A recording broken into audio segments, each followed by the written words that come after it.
we've seen you guys dip your toe in. I mean, you had a great experience at Daytona. That looked like fun, tons just of fun. From your enthusiasm and everything that came with that. It was tons of fun, but it wasn't the real deal, right? I mean, it was like we're an open team. We did buy a car like that we didn't borrow a car. We bought a car you have to go to NASCAR, buy the car. And if we're going to run one race, they have to then buy it back from us, and it goes back into their inventory. And so parts of it were genuinely real. The risk and the financial risk was real. Mm-hmm. Putting all the people together and getting the crew together was real. It wasn't. We did have a lot of help from Hendrick Motorsports and a lot of support there, but there were some real levers that I had to pull, or we had to pull. So it felt genuine, and I that's why I think I enjoyed it so much. It wasn't like someone, in this case, Rick Hendrick, just put a car on the grid for me and said, "Here, pretend to be an owner for a weekend." But it did open my eyes to how challenging that landscape is. Yeah. Whew.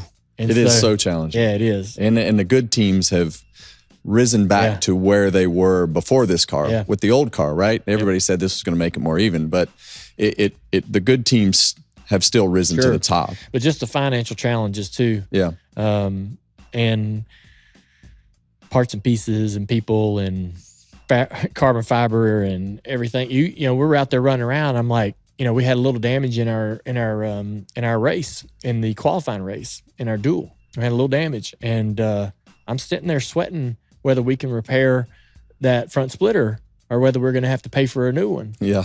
And so luckily we were, NASCAR was like, hey, it's a scratch, do a little Bondo here, fix it up, you'll be good to go.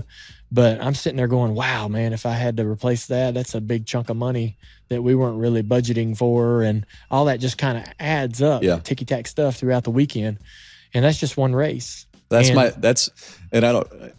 been my favorite part of the ownership group is you are so efficient and know what everything costs. Tight. You are the tightest. You are definitely the biggest tightwadded in the group for sure. And I love that because the rest of us are pretty ambitious, and you're always like, well, what's this going to cost? And I think that is fantastic. Got to have one of those guys. You have to have one of those guys. You wouldn't think it would be me. And I love that. I love that part about what you do. And I think, it'd be, in my opinion, the grid would be better if there was a car in the Cup Series that said Junior Motorsports on it. I feel the same way as you do. Yeah.